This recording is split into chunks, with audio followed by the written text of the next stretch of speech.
اللہم صلی علی محمد وآل محمد بسم اللہ الرحمن الرحیم۔ السلام علیکم ناظرین، میں عزیز جنگویر، آپ دیکھ رہے ہیں پروگرام خبر روز کی۔ ناظرین، بارشیں شروع ہیں اور اس کی وجہ سے جو سیلابی صورتحال ہے اور جو مدعا گلیشیئر پہ ڈالنے کی کوشش ہے، اور خاص طور پہ کہ چونکہ جی وہ وقت سے پہلے موسمیاتی تبدیلیوں کی وجہ سے گلیشیئر پگھل گئے اور وغیرہ وغیرہ وغیرہ، تو یہ مدعا جو ہے اس دفعہ گلیشیئر کے ذمے ہے جی۔ اور جو لوگ اس میں اپنی جان سے جائیں یا ان کے عزیز و اقارب ہوں تو وہ ان گلیشیئرز کے خلاف ایف آئی آر درج کرا سکتے ہیں، چونکہ ذمہ داران اگر زندہ بھی ہیں، جس کی ذمہ داری تھی ہے یا ہوگی، تو ان کی آپ سمجھیں کہ وہ قانون کی گرفت میں آ نہیں سکتے، کیونکہ وہ قانون سے بالا تر چیزوں میں شمار ہوتے ہیں۔ لہٰذا جیسے میں نے کل بھی عرض کیا تھا کہ اے کاکروچو میرے اور آپ جیسے، تو بس اسی طرح ہے، یا ہم نے مہنگائی کے ہاتھوں مارے جانا ہے، یا پھر ہم نے جو بچیں گے وہ سیلاب کی نظر ہو جائیں گے، اور آخری جو بچیں گے وہ میرا خیال ہے اپنی ڈھٹائی کی وجہ سے بچیں گے۔ باقی کوشش پوری ہے کہ آبادی میں کمی واقع کی جائے اور ان کا بالکل ہی اختتام معاملات کر دیے جائیں۔ اچھا، ایک یہ والی بات، اور دوسری، اگر انڈیا واقعی سچی مچی سارا پانی چھوڑ دے جتنی ہم ڈیمانڈ کر رہے ہیں، تو پھر ہمارا کیا بنے گا؟ یہ اتنا سا پانی آتا ہے اور چلتا ہے وہ کشمیر سے، اور انڈین مقبوضہ کشمیر سے، اور آتا جو ہے وہ گزرتا جو ہے وہ ہیڈ تریمو سے بھی گزر کے جاتا ہے، تو وہ کہتے ہیں جی اچانک آ گیا۔ مطلب ویسے وہ ہمارے ایک ٹیچر تھے، ان کے جو بھائی تھے، وہ یہ کہا کرتے تھے کہ جدن جھوٹ بولنا تھا وہ تو بخل کیا، مطلب ٹکا کے بول رہے ہیں، اس میں کیا مسائل ہیں، کیونکہ اس نے دنوں میں پہنچنا ہے، کوئی 5-7 منٹ میں نہیں پہنچتا، لیکن وہ کہتے ہیں جی اچانک پہنچ گیا۔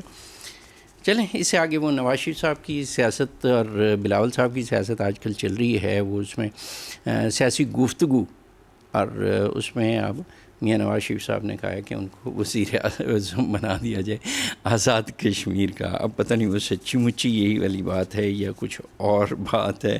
چلیں یہ ساری چیزیں، اچھا چونکہ یہ آج کل ذرا تلخیوں کا بھی موسم ہے، تو جماعت اسلامی نے بھی مناسب سمجھا کہ وہ 7 اگست سے تحریک کا اعلان کر دے، اور 5 اگست سے پی ٹی آئی جو ہے وہ اعلان کرنے اس نے اعلان کیا ہوا ہے، اور مولانا فضل الرحمان صاحب بھی مارکیٹ میں موجود ہیں۔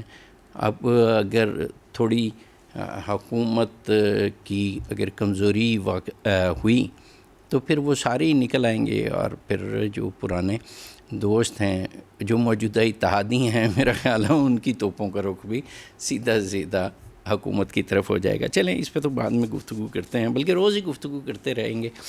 لیکن ہمارے جو تاجر تنظیمیں ہیں ان کے بہت سارے شکوے گلے ہوتے ہیں، تاجروں کے بھی شکوے گلے حکومت سے ہوتے ہیں کہ بجٹ میں نہیں وہ پوچھتے وغیرہ وغیرہ وغیرہ، حکومت ان کے خلاف جو کچھ کہتی ہے، یہ سرکاری جو بھونپو ہوتے ہیں وہ کہتے ہیں جی یہ ٹیکس چور ہیں۔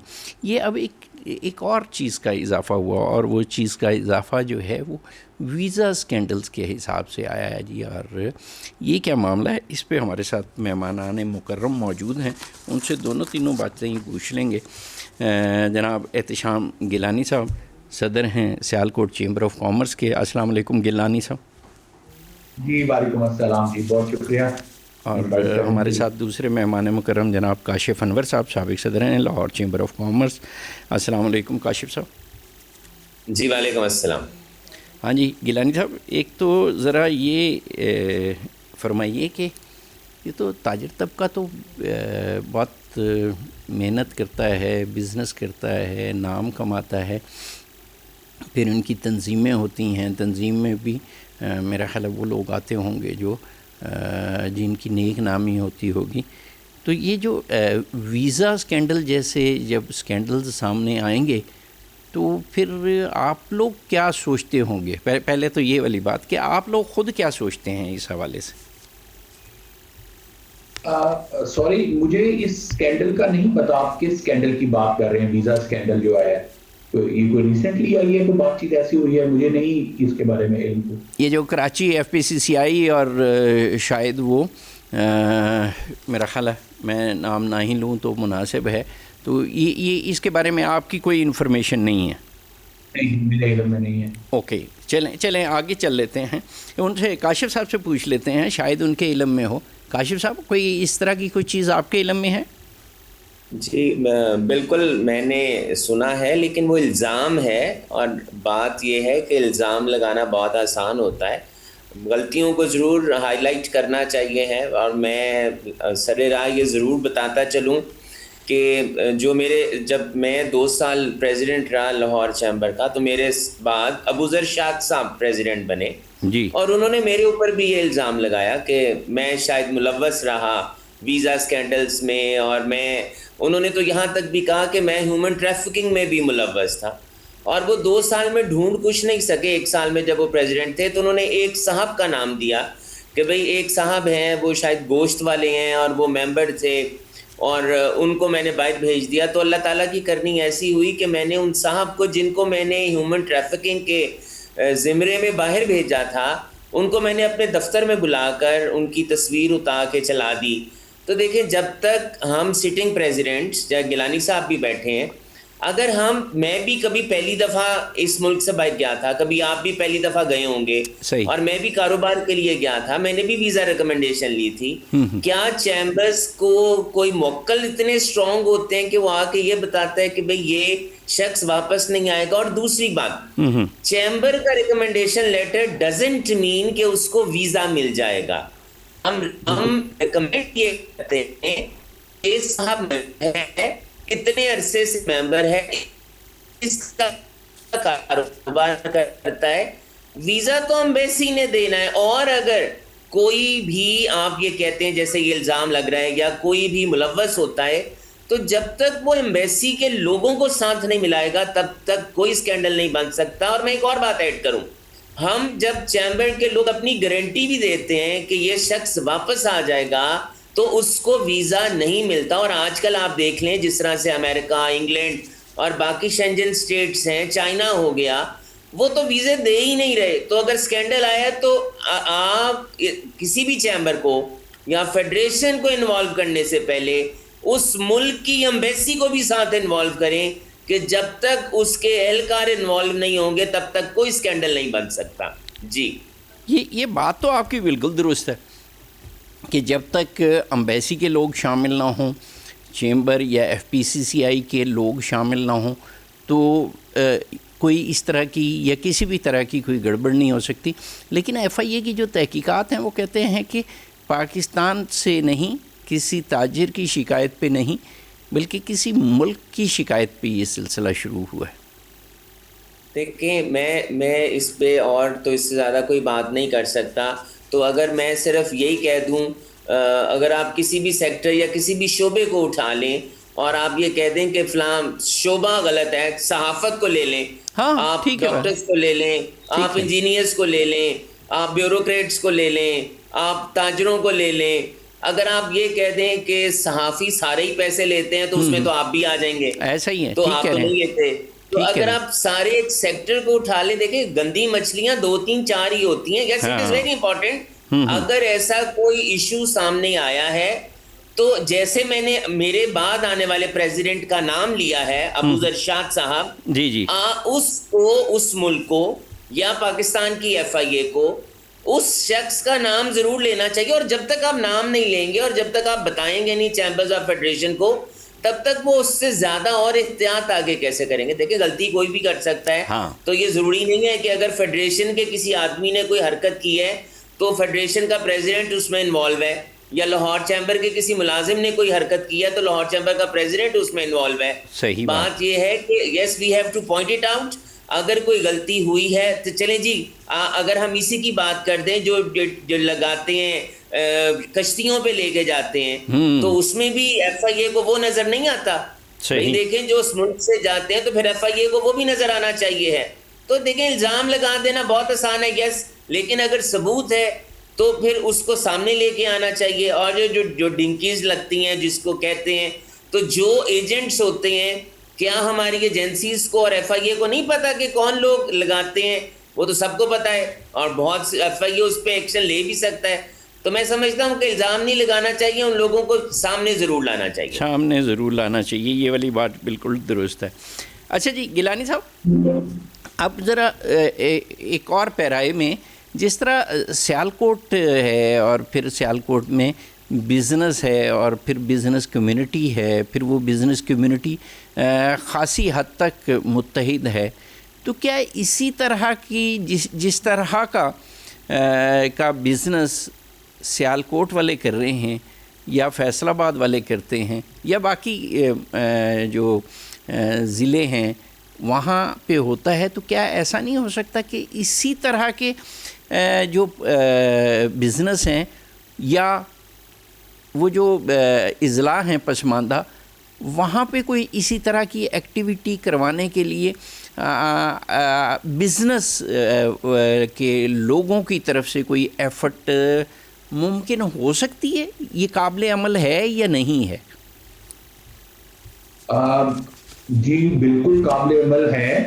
آج کل مجھے پتا ہے کہ بہاڑی میں بھی انڈسٹریل زون بن رہے ہیں. ہمارے جو بیکورڈ ایریاز ہیں جنوبی پنجاب کے، وہاں پر انڈسٹریل ایریاز بنا کر فیسیلیٹیٹ کر رہے ہیں. تو انڈسٹری اب سیالکوٹ میں، تو ہم تو دوسرے ملکوں میں جا کر انڈسٹری لگاتے ہیں، تو اگر ہمارے بیکورڈ ایریاز میں فیسیلیٹیٹ کیا جائے، جس طرح میں بہاڑی کی ایگزامپل دے رہا ہوں، مجھے پتہ ہے کہ وہاں پر کافی سارے لوگ گئے ہیں، بلکہ ہمارے پاکستان سے باہر کے لوگ بھی ادھر، مطلب پاکستانی جو ہیں، جو آ کر کراچی سے بھی اور بھی ضلعوں سے وہاں جا کر انہوں نے فیکٹریاں لگائی ہیں، اور وہاں پر لیبر بھی چیپ ہے، سستی ہے، اور اس کے ساتھ ساتھ وہاں پر زمین سستی مل رہی ہے. سو یہ بہت سکوپ ہے. گورنمنٹ ذرا سی چیزوں کو آرگنائز کرے تو بڑے شہروں میں تو اب زمین اتنی مہنگی ہو گئی ہے کہ پاسبل ہی نہیں ہے کوئی فیکٹری نہیں لگانا. تو اگر یہ جو ہمارے بیکورڈ ایریاز ہیں، آپ نے بڑا اچھا پوائنٹ آؤٹ کیا، وہاں پر گورنمنٹ نے جس طرح اور بنائے بھی ہیں، ایکسپورٹ پروسیسنگ زون بھی بنائے ہیں، انڈسٹریل ایریاز بھی بنائے ہیں. تو مجھے 2-3 جگہوں کا پتا ہے، اس سرگودا میں بھی بنا ہے، بھلوال میں بنا ہے، اور بہاڑی میں بنا ہے، اور بھی جگہوں پر بنے ہیں. تو ادھر بہت سکوپ ہے کہ سیالکوٹ کی انڈسٹری وہاں جا کر لگا سکتے ہیں، وہاں پر سٹچنگ یونٹ لگا سکتے ہیں.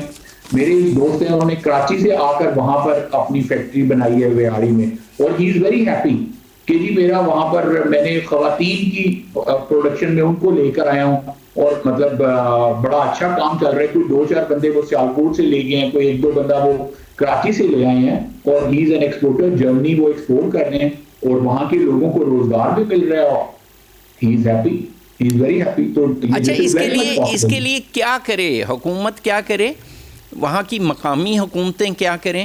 یہ ذرا اس پہ اگر کوئی رہنمائی کریں آپ.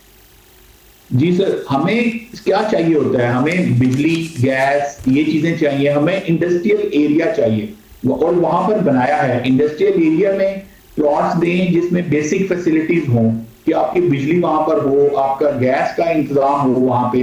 تو یقیناً ہمارے پاکستان کے جو جس طرح کراچی ہے، لاہور ہے، سیالکوٹ ہے، فیصل آباد ہے، یہاں کے لوگ وہاں پر جا کر اپنی انڈسٹری لگائیں گے.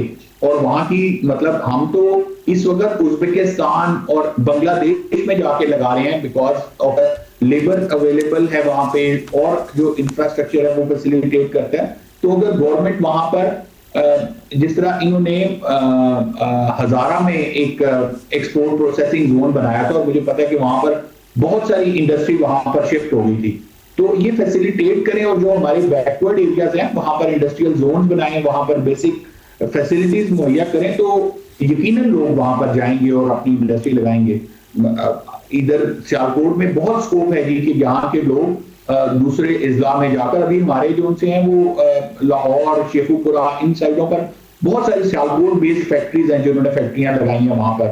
حالانکہ وہ جگہ مہنگی ہے بہت زیادہ، اور وہی اگر ہمیں جس طرح موٹر ویز بن گئی ہیں تو فیصل آباد جانا کوئی مسئلہ نہیں، فیصل آباد سے بورے والا، بہاڑی، ان سائڈوں میں جانا بھی کوئی مسئلہ نہیں. تو اگر ہمارے پاس روڈز انفراسٹرکچر ہو، یہ آج سے 5-7 سال پہلے بہت دور لگتا تھا فیصل آباد سیالکوٹ سے، کوئی سیدھا رستہ نہیں تھا، سیدھا بہت دور لگتا تھا. لیکن یہ موٹر ویز کی وجہ سے ناؤ اٹس ویری کنوینئنٹ وہاں جانا. وہاں پر اگر فیکٹری لگی ہو تو ہم بالکل آسانی سے آپریٹ کر سکتے ہیں. وہاں پر انڈسٹریل ایریاز بنائے ہیں گورنمنٹ نے. آئی مسٹ اپریشیٹ کہ جی گورنمنٹ نے بنائے ہیں، بس بیسک انفراسٹرکچر بنا کر وہاں بجلی گیس وغیرہ مہیا کرنا، یہ چیزیں مہیا ہوں تو جو بڑے شہر ہیں وہاں سے انڈسٹری وہاں پر موو ہو سکتی ہے. بالکل صحیح ہے. اچھا جی کاشف انور صاحب، ایک چیز جو ہے وہ وزیر داخلہ نے کچھ عرصہ پہلے ایک تقریب سے خطاب کرتے ہوئے کہا تھا کہ بہت سارے جو پیسے ہیں وہ کو پتہ نہیں 1000 ارب روپیہ یا کوئی 100 ارب ڈالر، کچھ اس طرح کی کوئی بات تھی، تو یہ لے گئے ہیں بیرون ملک. تو اگر یہ واپس لے آئیں تو بلکہ انہوں نے کچھ ٹائم لائن بھی دی تھی کہ جی اس عرصے کے دوران یہ پیسے واپس لے آئیں تو مناسب ہے، ورنہ ہم کراچی کے 2-3 بھی اگر تاجر پکڑ لیں گے تو وہ سارا معاملہ سامنے آ جائے گا. اچھا اس سے میں تو یہ سمجھا، یا میرے جیسے لوگ یہ سمجھے کہ بس جی تاجر جو ہے نا جی اب جتنا پیسہ باہر لے کے گئے ہیں زیادہ نہیں تو 50% تو بس اگلے کوئی 2-4-6 گھنٹے کے اندر اندر واپس آ جائے گا. تو وزیر داخلہ چونکہ بہت طاقتور ہے خود بھی اور طاقتوروں کا نمائندہ ہے، تو ہم تو یہی سمجھ رہے تھے، لیکن پتہ چلا کہ تاجر تو اس سے بھی کہیں زیادہ طاقتور ہیں. انہوں نے وزیر داخلہ کو منہ ہی نہیں لگایا، نہ ہی اس کی دھمکی کو منہ لگایا. دیکھیں تاجر تو خیر طاقتور اتنے نہ ہوتے ہیں اور نہ ہی تاجر اتنے طاقتور ہیں. بات یہ ہے کہ وزیر خارجہ صاحب نے یہ ایکسیپٹ کیا کہ باہر پیسہ گیا ہے پاکستان کا.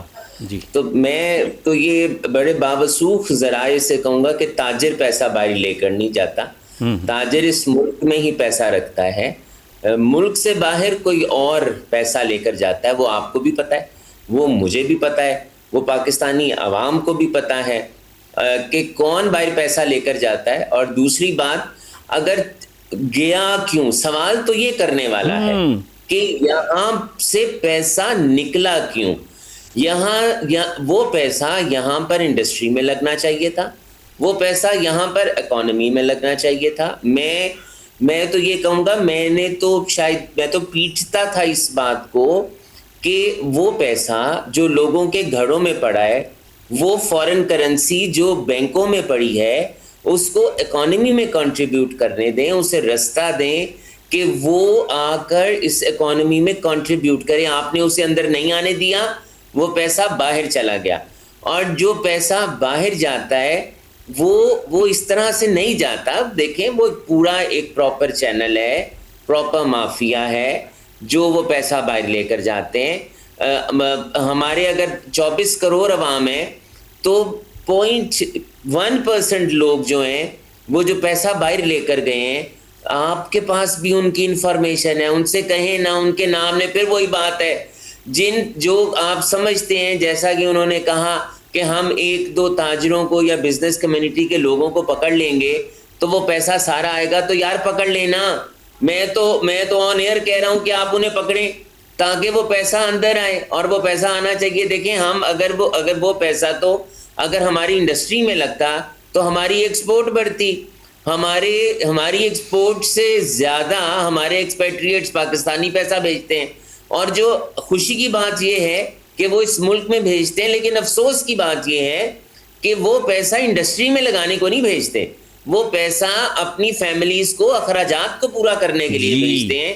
تو ہمیں تو وہ پیسہ چاہیے ہے کہ جو ہماری انڈسٹری میں لگے. افسوس کی بات تو یہ ہے کہ جتنی ہمارا FDI تھا، جتنے ہمارے غیر ملکی سرمایہ کار تھے، وہ اس ملک سے پیسہ اٹھا کے باہر لے گئے. آپ تو اپنوں کی بات کر رہے ہیں، میں تو ان فورن انویسٹرز کو رو رہا ہوں.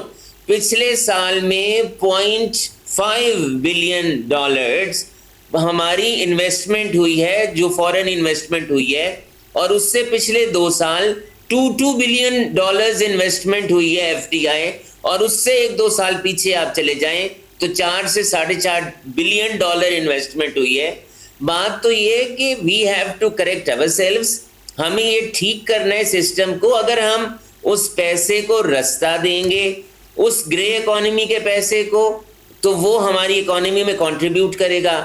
اگر ہم رستہ نہیں دیں گے تو جیسے ابھی گیلانی صاحب نے ایک سٹیٹمنٹ دی ہے اپنی بات کرتے ہوئے کہ ہم لوگ تو بنگلہ دیش میں بھی جا کر انڈسٹری لگا رہے ہیں, اور ایک اور ملک کا نام بھی لیا ہے, ہم وہاں پر بھی انڈسٹری لگا رہے ہیں.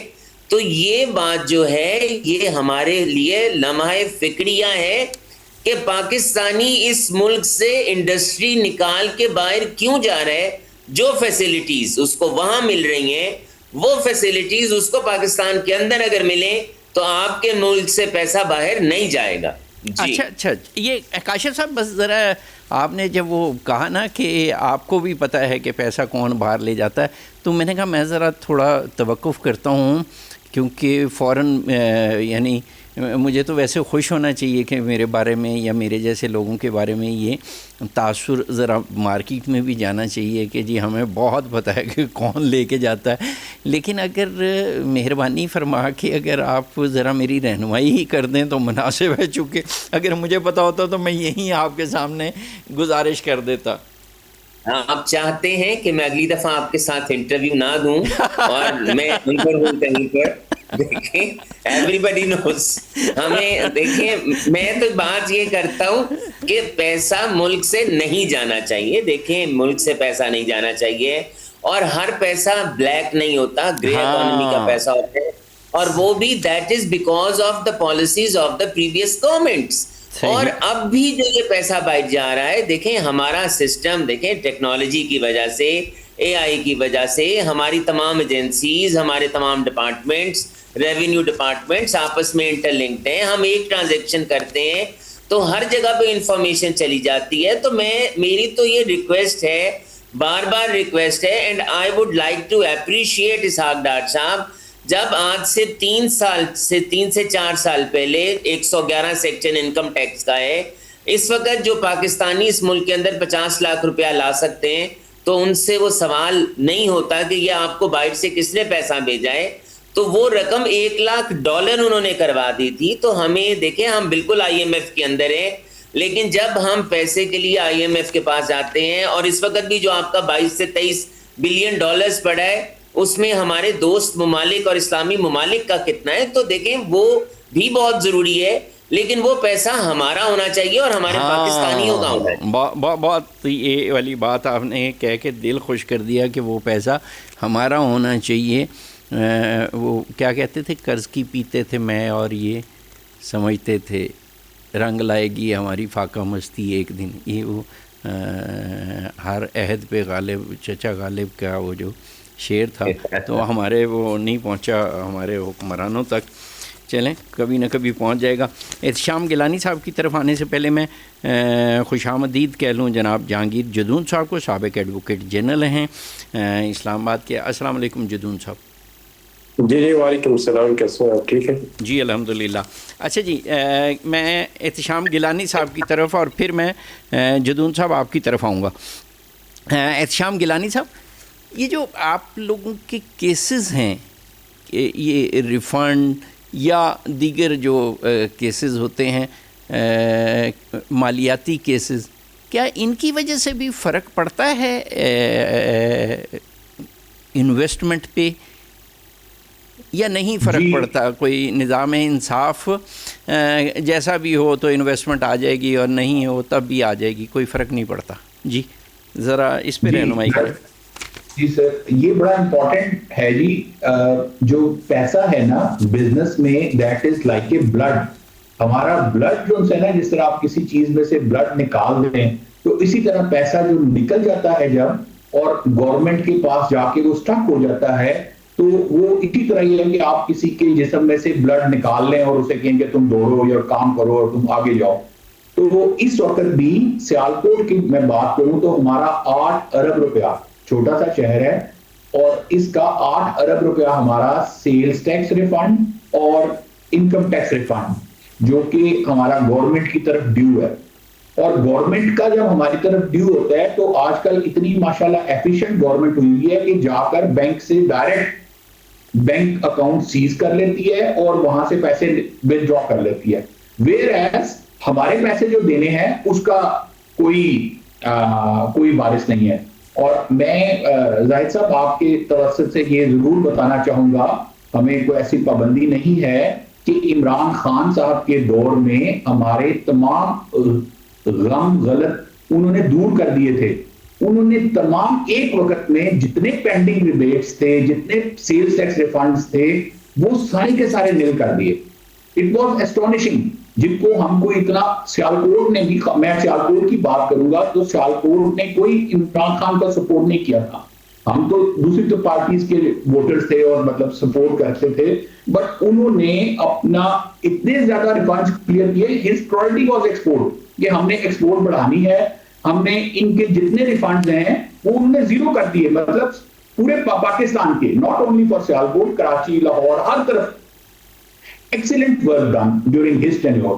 اچھا, آپ کی اس بات سے میں یہ سمجھنے کی کوشش کر رہا ہوں کہ مسئلہ پیسوں کا نہیں ہے, حکومتی ترجیحات کا ہے. یہ ایسا ہو سکتا ہے؟ نہیں سر, حکومت کی پیسوں کا ہے نا, کہ انہوں نے تو پیسے دیے تھے اور اس کی وجہ ایکسپورٹ بڑی بھی تھی, اس کا ریسپونس بھی بڑا, اور یہ گورنمنٹ ابھی نہیں دے رہی ہے. تو آپ مطلب نیت کا فرق ہے جو آپ بات کر رہے ہیں, میرا خیال ہے کہ وہ بھی ٹھیک ہے, بٹ یہ تو جب ان سے بات کریں وہ کہتے ہیں فنڈز نے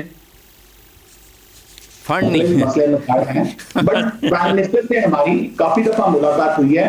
پرائم منسٹر یہ بھی بہت انٹرسٹڈ ہیں کہ جی ایکسپورٹ بڑھانی ہے, ایکسپورٹ کو کرنا ہے. ہم یہ پری بجٹ میٹنگ تھی اور اس میں 1 جون کو پرائم منسٹر ہاؤس میں, اور انہوں نے کوئی 7-8 چیمبرز کو بلایا ہوا تھا, جس میں میں بھی تھا, Lahore chamber, Karachi chamber, FPCCI. اور میں مطلب بالکل آپ لوگوں کے سامنے ایگزیکٹلی یہ بات کروں گا کہ پرائم منسٹر آرڈرڈ دا FBR چیئرمین کہ جی بالکل نیل کیا کریں ان کے ریفنڈز, اور جتنے بھی ریفنڈز ہیں آپ یہ مطلب 30 جون تک ویسے انہوں نے کہا, بٹ چلیں 15 جولائی تک بھی ہو جاتا, لیکن وہ نہیں نیل ہوئے. انہوں نے کہا وہاں پر آرڈر دیا کیٹیگوریکلی کہ جی آپ تمام پیمنٹس کریں, بٹ عمل درآمد نہیں ہوا. اور یہ پہلے دور میں ہوا تھا, مطلب یہ آپ وٹنس ہے, یہ تو چیزیں ہر آپ پوچھ سکتے ہیں. جی بالکل صحیح ہو گیا گیلانی صاحب. اچھا جہانگیر جدون صاحب محترم, جی جناب, یہ دیکھیں ہمارے ساتھ جو مہمانان مکرم ہیں وہ احتشام گیلانی صاحب صدر ہیں سیالکوٹ چیمبر آف کامرس کے, اور کاشف انور صاحب سابق صدر ہیں لاہور چیمبر آف کامرس کے. اچھا, اب جو میں آپ سے بات سمجھنا چاہ رہا ہوں وہ یہ کہ کیا عدالتوں میں جو کیسز ہیں یا ہمارا نظام انصاف ہے, اگر اس پہ اعتبار اور اعتماد میں اضافہ ہو تو جو فورن انویسٹمنٹ ہے وہ بھی بڑھ سکتی ہے, اور یہاں کے انویسٹرز بھی مارکیٹ میں پیسہ لا سکتے ہیں, اور تاکہ وہ اکانومی میں خون کی طرح, وہ جیسے ابھی گیلانی صاحب نے مثال دی تھی. تو ہمارے نظام انصاف میں کیا رکاوٹ کیا ہے, کیوں اس کو کیا کہتے ہیں اس کو, یہ جو سڑک کے راستے میں ہوتے ہیں سپیڈ بریکر, ان سے فری کیوں نہیں کر دیتے؟ جدون صاحب محترم. بہت شکریہ. دیکھیں, نظام انصاف پہ سب سے بڑی بات یہ ہے کہ جب لوگوں کا اعتماد ہوگا, پبلک ٹرسٹ ہوگا, تو پھر فارن کا بھی ہوگا. آپ کی اپنی عدالتیں ہیں, پاکستان کے اندر لوگوں کو ان عدالتوں پہ اعتماد نہیں ہے کہ میرا کیس جائے گا تو وہ مجھے میرٹ پہ فیصلہ جلدی مل جائے گا. اب آپ کا آئین کہتا ہے آپ کی دہلیز پہ سستا انصاف مہیا کریں, تو آئین کے جو آرٹیکل ہیں, فنڈامنٹل رائٹ ہیں, ان کی جو ہے اس میں ٹریڈ بھی آتا ہے, اس میں پراپرٹی بھی آتی ہے, اس میں آپ کے اور جو ایجوکیشن ہے, مطلب جتنے بھی آرٹیکل 8 سے آرٹیکل 25 تک آپ کے فنڈامنٹل رائٹ ہے, بنیادی حقوق ہیں, ان کو پروٹیکٹ کرتا ہے آئین کے. عدالتیں باؤنڈ ہے. لیکن جو عدالتوں کی ابھی پوزیشن جا رہی ہے یہ تو ڈیلیگیٹڈ اور سب آرڈینیٹ جوڈیشری ہو گئی ہے ایگزیکٹو کی. تو یہاں پہ تو آپ اگر دیکھیں نا, جس طرح انہوں نے کہا جی وہ پرائم منسٹر نے کہا جی فنڈ ریفنڈ کر دیں, اب پرائم منسٹر کے آرڈر نہیں مان رہے, عدالتیں جو ہیں وہ گورنمنٹ کے خلاف کوئی فیصلے نہیں اس طرح دے سکتی کھل کے. تو یہ تو جب آپ پبلک ٹرسٹ ہی نہیں ہے عدالتوں پہ, لوگوں کا اعتماد ہی نہیں ہے کہ اب مجھے کوئی انصاف ملے گا, تو پھر وہ اس ملک کے اندر کس طرح انویسٹمنٹ آئے گی, کس طرح آپ سپیڈ بریکر ختم کریں گے؟ دیکھیں نا, اگر آپ میڈیا والوں کو یہ اعتماد نہیں کہ ہمارا کیس میڈیا کو جائے گا, تو فریڈم ایکسپریشن جو ہے وہ نہیں ہے, آپ کے بنیادی حقوق آلموسٹ معطل ہے, تو پھر اس نظام انصاف پہ کون اعتماد کرے گا, اور اس نظام انصاف میں کون آ کے انویسٹمنٹ کرے گا, یہ سمجھے گا کہ میری انویسٹمنٹ جو ہے وہ ہر طرح سے سیکیور ہے, تو مجھے کوئی کسی قسم کا خطرہ نہیں ہے, اور میری جو انویسٹمنٹ ہے اگر میں کورٹ میں چلا گیا تو کورٹ مجھے اس کا ازالہ کرے گی یا انصاف دلائے گی. تو یہ والی ساری چیزیں جو ہے نظام انصاف سے مسنگ ہے. سابق ایڈوکیٹ جنرل بھی ہیں, تو یہ جو عام آدمی جو دہلیز پہ جس کے انصاف ملنا چاہیے, وہ تو نظام انصاف کی راداریوں میں ذلیل اور رسوا ہو جاتا ہے, پیسے اور تاریخوں پہ تاریخیں بھگت رہا ہوتا ہے. تو یہ جو ہمارے سیاستدان اکثر و بیشتر اپنے اپنے اقتدار سے جب ٹھڈے مار کے فارغ کیے جاتے ہیں تو پھر یہ جیلوں میں بھی جاتے ہیں, نظام انصاف میں بھی دھکے کھاتے ہیں. تو جدون صاحب, کیا ایسا ممکن نہیں ہوتا کہ وہ سارے پروسیس سے گزر کے اس نظام انصاف میں بہتری لانے کی کوشش کریں تاکہ اگلی دفعہ ان کو بھی اور عام آدمی کو بھی ذرا سہولت میسر آ جائے؟ نہیں, ان کی دیکھیں نا ویل ہی نہیں ہے, انٹینشن ہی ہے کہ نظام انصاف بہتر ہو. وہ یہ کہتے ہیں کہ نظام انصاف ایسا ہو جس طرح ہم چاہیں, ہمارے خواہش کے مطابق جو ہے وہ انصاف جو ہے ہمیں ملے. تو جب آپ کی خواہش جو ہے وہ میرٹ پہ اور جو اس کی نظام انصاف کا جو انصاف ہے اس پہ حاوی ہو جائے گی, تو پھر وہ آپ کو انصاف نہیں ملے گا. کوئی بھی پولیٹیکل پارٹی جب اقتدار میں ہوتی ہے تو وہ یہ نہیں چاہتی کہ کوئی عدالتیں جو ہے وہ انڈیپینڈنٹلی فیصلے کریں. پھر وہ کہتے ہیں جی گورنمنٹ کو ٹھہر نہیں دیتے. بھائی گورنمنٹ اگر اپنی گورننس ٹھیک کرے, اپنی جتنی اس کی پالیسیز ہیں وہ ڈسکریشن ہے وہ میرٹ پہ ایکسرسائز کرے, وہ ٹرانسپیرنٹ ہو, گورننس آپ کی بالکل اس کے اندر شفافیت ہو اور ہر آدمی کو اس پہ اعتماد ہو, تو پھر عدالتیں تو گورنمنٹ کے حق میں فیصلہ کریں گی نا. جب آپ کی گورننس ہی ٹھیک نہیں ہے, آپ اس کے اندر گورننس سٹرکچر ہی ٹھیک نہیں ہے, آپ پامالی کر رہے ہیں لوگوں کے حقوق کی, تو پھر گورنمنٹ جو ہے عدالت گورنمنٹ کے حق میں تو فیصلہ نہیں کرے گی. عدالت کا تو بیسیکلی کام یہ ہوتا ہے کہ وہ بنیادی جو حقوق ہیں لوگوں کے وہ اس کا تحفظ کرے. جب وہ گورنمنٹ یہ سمجھتی ہے کہ یہ عدالتیں لوگوں کے حقوق کا تحفظ کرنے لگ گئی اور گورنمنٹ کو نہیں بچاتی, تو پھر وہ ہر گورنمنٹ جو بھی اقتدار میں آئے, جس پارٹی کی بھی, وہ یہ چاہتے ہیں, یا جو اسٹیبلشمنٹ ہوتی ہے وہ یہ چاہتی ہے کہ عدالتیں ایسی ہوں جو ہماری مرضی سے کام کریں. تو آج آلموسٹ ابھی پاکستان کے اندر 80% آپ سمجھ لیں کہ 90% جو ہے عدالتیں ہیں وہ صاحب اقتدار جو لوگ ہیں, جو اصل طاقت والے ہیں, ان کے مطابق کام کر رہی ہیں. اچھا جہانگیر جدون صاحب, یہ اس طرح کی گفتگو کر کے آپ تو چلے کوئی طاقتور آدمی ہیں اور آپ کے پیچھے وکلا کی ایک پوری فوج موجود ہوگی اور آپ پہ تو کوئی ہاتھ نہیں ڈال سکتا, تو آپ جو ہے, میں تو بڑا مڑا آدمی ہوں جی, میری تو چمڑی بھی اتنی موٹی نہیں ہے, تو مجھے انہوں نے کہنا ہے کہ جناب یہ علی توہین عدالت ہو گئی ہے اور اس کو طلب کریں وغیرہ وغیرہ. آپ کا تو کچھ بگاڑ نہیں نہ سکتے آپ تو. نہیں, بگاڑنے کی بات نہیں ہے. دیکھیں ہم ایک پیرامیٹر, ایک آئین اور قانون کے ادارے میں بات کر رہے ہیں, ہم کسی کو اسپیسیفکلی مینائن نہیں کر رہے. ٹھیک ہو گیا. اچھا جی, ہمارے ساتھ موجود ہے جناب سید قمر سبزواری صاحب, سینئر قانون دان ہیں. السلام علیکم سبزواری صاحب. مائک میوٹ ہے آپ کا, مجھے بتایا جا رہا ہے. سبزواری صاحب وعلیکم رحمۃ اللہ وبرکاتہ سر. وعلیکم السلام. اچھا جی, گفتگو ہماری شروع ہوئی ہے بزنس سے, اور بزنس میں وہ کہتے ہیں کہ اس وقت انویسٹمنٹ آتی ہے اور ٹکا کے انویسٹمنٹ آتی ہے جس وقت عدالتوں سے ان کو بر وقت فوری اور باسہولت انصاف میسر آئے, تو اس سے غیر ملکی انویسٹمنٹ بھی آتی ہے اور ملکی انویسٹمنٹ بھی آتی ہے. تو ایک تو یہ ہوا کہ لوگوں نے, جو ہمارے مقامی پاکستانی تھے, ان کو یہ سمجھ آئی کہ یہاں پہ تو جو غیر ملکی انویسٹر ہے اس کی بڑی قدر ہے, اور البتہ جو پاکستانی انویسٹر ہے اس کو ویسے ہی دبا لیتے ہیں.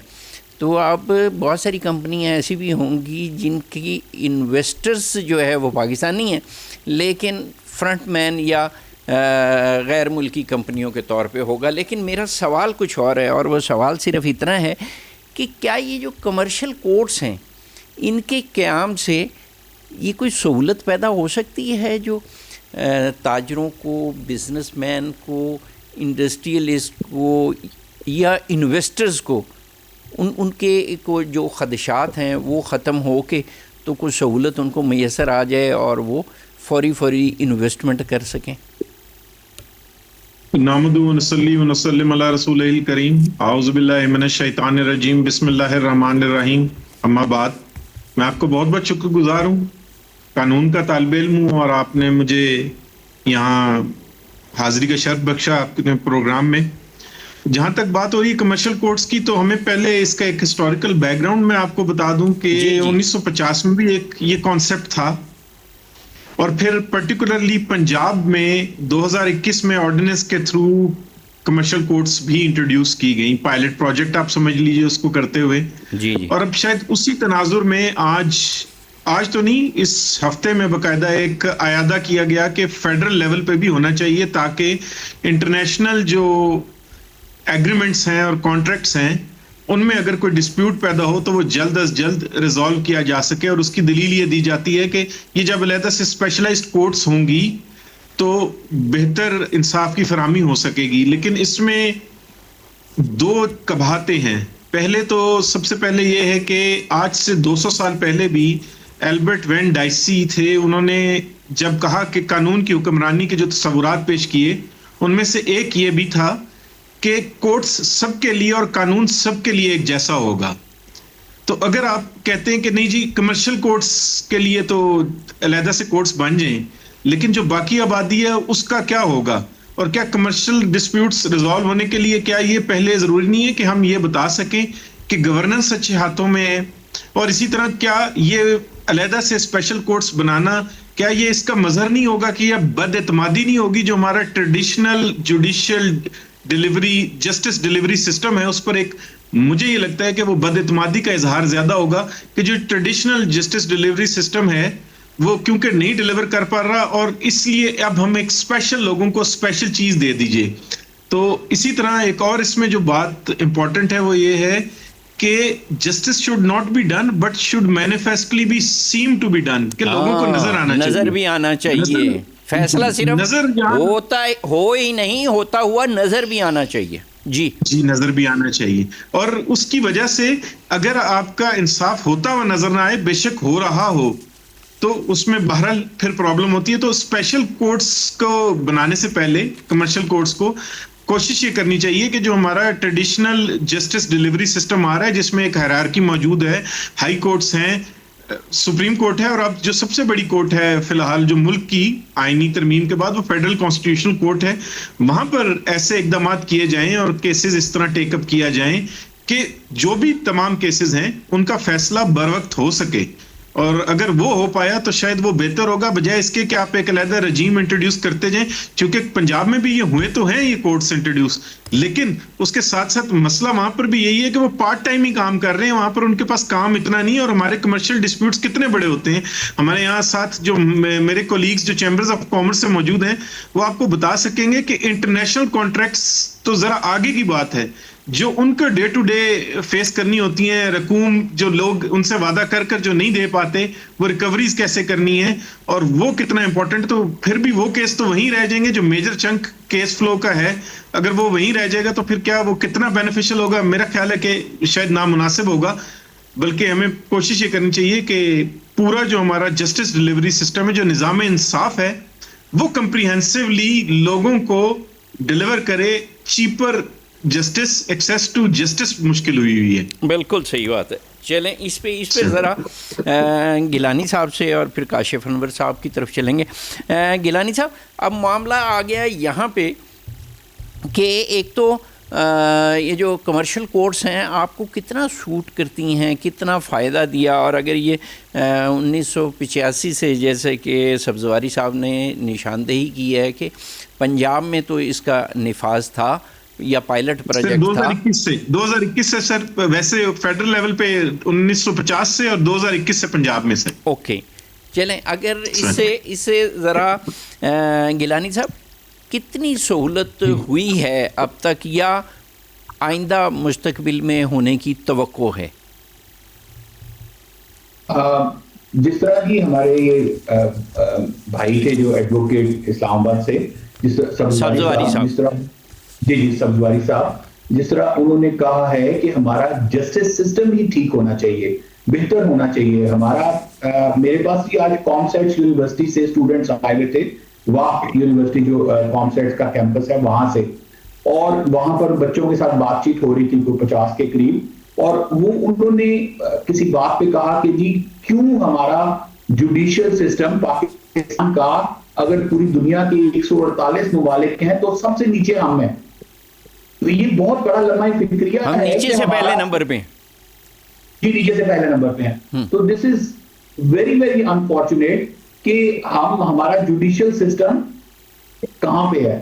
مطلب ہم ویسے بڑے ڈیولپڈ ملک ہیں اور ہم بڑے اپنے آپ کو میں بھی پچھلے دنوں میکسیکو گیا تو ہم میکسیکو کو سمجھتے ہیں کہ پتہ نہیں وار لارڈز اور کیسا ملک ہے، ایسا ہی ملک ہے. ہاں جی، فلموں میں ایسے ہی دکھاتے تھے، فلموں میں ایسے ہی کہ جی وہاں ڈرگ ڈیلرز ہیں اور وہاں پر مار دھاڑ اور یہ وہ. تو میں سرپرائز ہو گیا، میں نے کہا جی آپ کی ایکسپورٹ کتنی ہے؟ تو ان کی ایکسپورٹ مجھے وہاں مطلب پتا چلا کہ 600 بلین ڈالرز کی ایکسپورٹ ہے ان کی. ہیں جی، اور ہم کہاں ہیں جی 600 بلین ڈالرز، 600 بلین ڈالرز، وہ شاباش، اور ہم ہیں 26-27-30 بلین ڈالر سے نیچے نیچے. تو اور ویسے ہم اپنے آپ کو مطلب سمجھتے ہیں کہ ہم وی آر سم تھنگ، کہ ہمارے مقابلے کی کوئی چیز نہیں ہے. تو ہمارا یہ بیسک ہے کہ جوڈیشل سسٹم میں ریفارمز آنے کی ضرورت ہے اور اس کو اپ گریڈ کرنے کی ضرورت ہے. ویری ویری انفارچونیٹ کہ ہمارے سینئر لیول پہ اور جونیئر لیول پر کہیں پر بھی کوئی انصاف کا بات نہیں ہے. میں اپنا ایک کمرشل ڈسپیوٹ کا میں کہوں کہ میں نے ایک پیٹرول پمپ لگانا تھا، تو میں نے ایک کمپنی کو جوائننگ فیس دی، اور وہ کوئی پچھلے 4 سال سے کیس چل رہا ہے. ان کے پاس وہ کیپیسٹی نہیں تھی کہ ہمیں وہ پیٹرول پمپ کا آگے اوبرا نے ریفیوز کر دیا، اور جو میں نے انہیں جوائننگ فیس دی تھی وہ بھی واپس دینے کے لیے وہ تیار نہیں ہے. اور پہلے کتنے سال سے گیلانی صاحب، کتنے سال سے؟ 4 سال ہو گئے ہیں جی، 4 سال ابھی صرف ہوئے ہیں.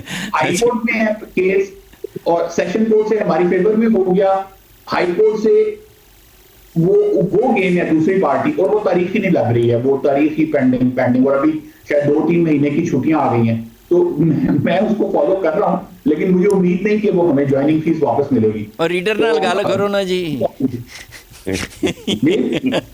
چلیں ٹھیک ہو گیا.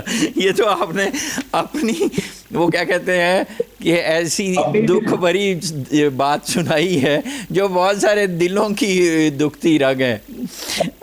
اور شکر کریں کہ وہ جو نچلی عدالتوں میں تاریخ پہ تاریخ دی جاتی ہے وہ والا سسٹم. اچھا یہ نہیں بتا رہے کہ پتہ نہیں کون بندہ کس شہر سے آیا ہے اور کتنی صبح وہ وہاں پہنچا ہے، کتنے اس کے پاس پیسے تھے نہیں تھے، کتنا ضروری کام وہ چھوڑ گیا.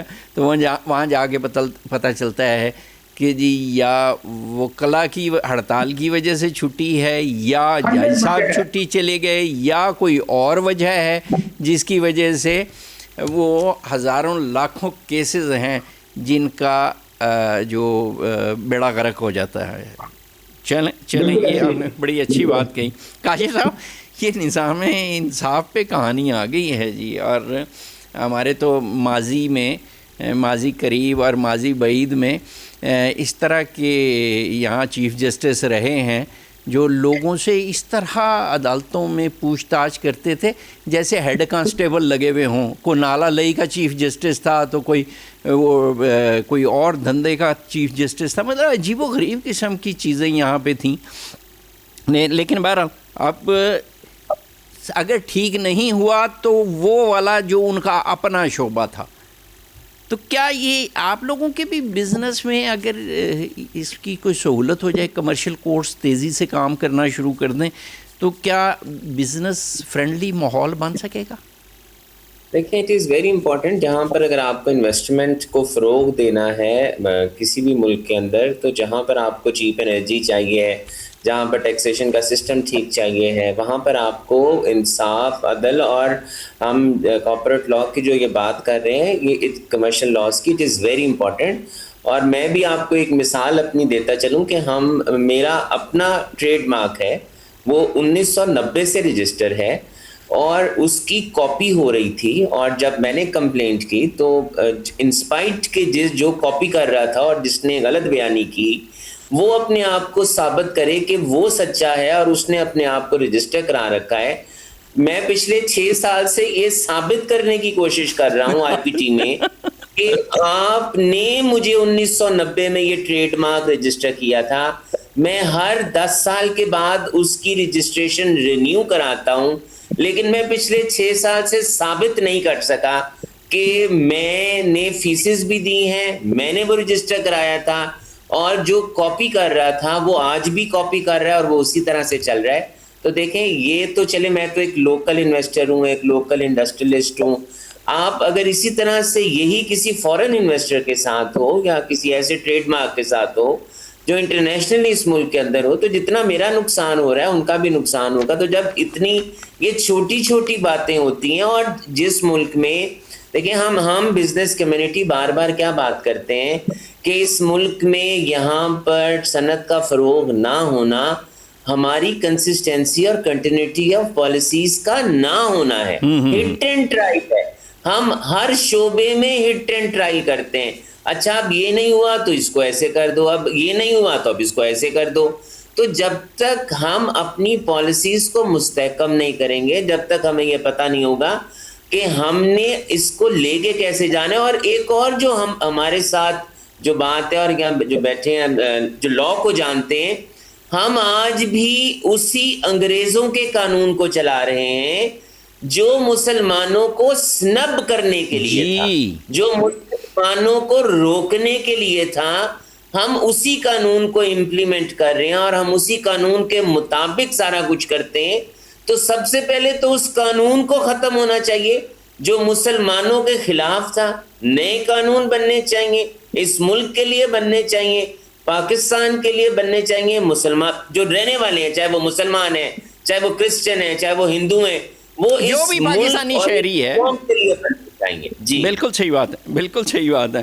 اچھا جی، یہ تو گیلانی صاحب نے بھی اپنی ہڈ بیتی سنائی اور کاشف انور صاحب آپ نے بھی اپنی ہڈ بیتی سنائی. پاکستان میں میرا خیال ہے ہم کمال کے ایسے شاندار ملک ہیں جہاں پہ لوگ کسی بھی برانڈ کی فرسٹ کاپی، سیکنڈ کاپی اور تھرڈ کاپی بتا کے دڑلے سے بیچ رہے ہوتے ہیں، اور کوئی قانون ان کو نہ پکڑ سکتا ہے نہ ان کا کچھ بگاڑ سکتا ہے، کیونکہ جو قانون کی نفاذ کے ذمہ دار ہوتے ہیں متعلقہ سرکاری افسران، وہ اس میں سے اپنا حصہ وصول کر رہے ہوتے ہیں، پوری ایمانداری سے مال حرام کماتے ہیں، اور اس کے لیے بڑی محنت درکار ہے. یہ ایسے نہیں مطلب کوئی آتے جاتے رستے میں تھوڑی مل جاتا ہے، اتنی محنت کرنی پڑتی ہے ان کو بیچاروں کو، اپنے بچوں کو مال حرام ایسے تو نہیں نا کہیں پڑا ہوا مل رہا. جی اس کی تو کم از کم تحسین کرنی چاہیے.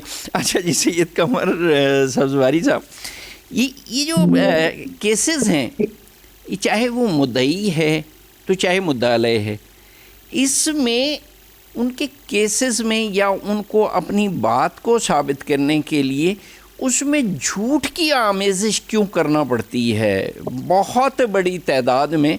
مثال کے طور پہ یہ شورکوٹ میں ایک ونڈا تقسیم کا کیس تھا، تو وہاں پہ وہ ظاہر ہے وکلاء ہیں تو وہ گئے ہوں گے، ان کا چونکہ ذاتی کیس تھا تو انہوں نے وہاں پہ کوئی تھوڑی بہت اپنا روب شوب بھی ڈالنے کی کوشش کی ہوگی اور اس معاملے کو ذرا لٹکوانے کی کوشش کی ہوگی.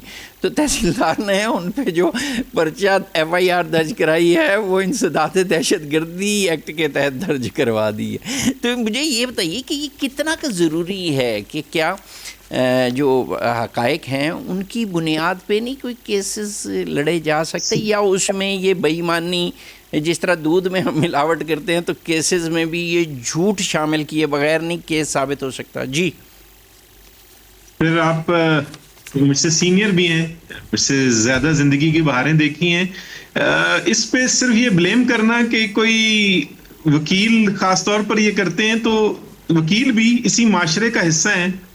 یہاں سے انسپریشن لیتے ہیں کرتے ہیں. سارے وکیلوں پر یا آپ جب بھی یہ کہیں گے تو سارے وکیلوں کو مورد الزام ٹھہرانا بالکل یہ ہوتا ہے. یہ نہیں ہو سکتا, میں یہ نہیں کہہ سکتا اور قطعاً بری ذمہ نہیں کرتا میں اپنی کمیونٹی کو کہ جی جھوٹ کی آمیزش نہیں. لیکن جو وکیل کا کام ہے وہ یہ ہے کہ جو کچھ حقائق اس کے کلائنٹ نے اس کو دیے ہیں ان میں بغیر کچھ بڑھائے ہوئے یا کچھ کمی کیے بغیر وہ عدالت کے سامنے رکھے اور کوشش یہ کرے کہ ان حقائق کی روشنی میں عدالت سے انصاف کے مطابق فیصلہ لے سکے. اب جو اس میں کہیں بھی کوئی اگر کوئی بڑھاتا ہے یا کمی کرتے ہیں وکیل صاحب تو وہ مس کنڈکٹ کے زمرے میں آتی ہے اور اس کے لیے بھی باقاعدہ ویسے ٹریبیونلز ہیں اور کئی بار ان وکیلوں کے خلاف کارروائی بھی ہوتی ہے اور کارروائی کی جاتی ہے. ایسے نہیں ہے کہ سارے ہی چھوٹ جاتے ہیں یا سارے بچ جاتے ہیں. تو لیکن اس کے ساتھ ساتھ جی یہ بالکل ہے کہ تھوڑا یہاں پر یہ سمجھ لیجیے تھوڑا ایک یہ عنصر زیادہ ہے کہ بالکل کہیں نہ کہیں بڑھا چڑھا کر بھی پیش کیا جاتا ہے مقدمے کو اور کہیں گھٹا کر بھی پیش کیا جاتا ہے جس کی وجہ سے نقصان ہوتا ہے. لیکن بہرحال یہ عام لیگل پریکٹس کا حصہ نہیں ہے. یہ ہمارے کوئی زیادہ میں یہ سمجھتا ہوں کہ شاید سبزواری صاحب میں اس میں ایک صرف گزارش کر دوں کہ میں نے یہ کہا کہ مدعی اور مدعا علیہ, میں نے کسی وکیل کا نہیں کہا, میں نے تو مدعی اور مدعا علیہ کا کہا کہ وہ اس میں آمیزش کرتے ہیں جھوٹ کی. کچھ کرتے ہیں سر, کچھ میں نے دیکھا کہ بہت سارے لوگ ہیں جو نہیں بھی کرتے, چاہے وہ وکیل ہوں یا عام لٹیگنٹ بھی ہو. ایسے نہیں ہے, بہت سارے ہیں جو اپنے خود ہی کیس کو پیش کرتے ہیں اور یہ چاہتے ہیں کہ ان کو انصاف مل سکے. اور میں نے یہ بھی دیکھا ہے سر کہ جو بادب بھی اور جو نیت کے ساتھ ٹھیک ہوتی ہے, جن کی نیت ٹھیک ہوتی ہے لٹیگنٹس, ان کو کہیں نہ کہیں کسی نہ کسی وقت پر فیصلہ بالکل انصاف کے مطابق ان کو انصاف مل جاتا ہے. چلیں یہ اچھی بات ہے کہ نیت اچھی رکھی جائے. سید قمر سبزواری صاحب آپ کا بہت شکریہ, جناب کاشف انور صاحب آپ کا بہت شکریہ, احتشام گیلانی صاحب آپ کا بہت شکریہ اور جہانگیر جدون صاحب آپ کا بہت شکریہ. ناظرین آپ نے یہ ساری گفتگو سنی ہے اور اس سارے معاملے میں یہ جو انویسٹمنٹ ہے غیر ملکی لانے کے لیے تو ترلے منت اور پتہ نہیں کیا کچھ کرنا پڑتا ہے, لیکن وطن عزیز کے جو لوگ ہیں, جو بزنس مین ہیں, عام لوگ ہیں, اگر وہ یہ جو ہاؤسنگ سوسائٹی ہیں جعلی قسم کی, اگر وہ اربوں خربوں روپیہ لوٹ کے لے جاتے ہیں اور کہیں زمین پہ کوئی چیز نہیں ہوتی اور بعد میں پھر بہت طویل عرصے بعد سرکاری ادارے اشتہار دیتے ہیں کہ جناب ان سے بچیں, تو حالانکہ وہ پہلے کام ہو سکتا ہے. تو کیا ایسا نہیں ہو سکتا کہ یہ انویسٹمنٹ وطن عزیز کے جو انویسٹرز ہیں ان سے وطن عزیز کے اندر انویسٹمنٹ کرانے کے لیے کوئی ان کے لیے کوئی نظام انصاف میں کوئی سہولت پیدا کی جائے تاکہ زیادہ سے زیادہ لوگ انویسٹمنٹ کریں, بزنس ہو, لوگوں کو روزگار میسر آئے, مشینری چلے. کیونکہ وہ کسی نے کہا تھا نا کہ یہ مردانہ شیو ہے, باتوں سے نہیں بنتی. سو یہ میرا خیال ہے کہ یہ بھی معاشی معاملہ ہے, یہ خالی دعووں سے باتوں سے گفتگو سے نہیں ہوتا, اس کو عمل درآمد کرنا پڑے گا اور نظام انصاف میں سہولیات پیدا کرنی پڑیں گی. انصاف نہ صرف یہ کہ ہو بلکہ ہوتا ہوا نظر بھی آنا چاہیے. کہانیوں سے معاملات نہیں بنتے, بیانات سے بھی نہیں بنتے. اللہ آپ کا ہم سب کا حامی ناصر رضائے جنگوی کو اجازت دیجیے. اللہ وارث.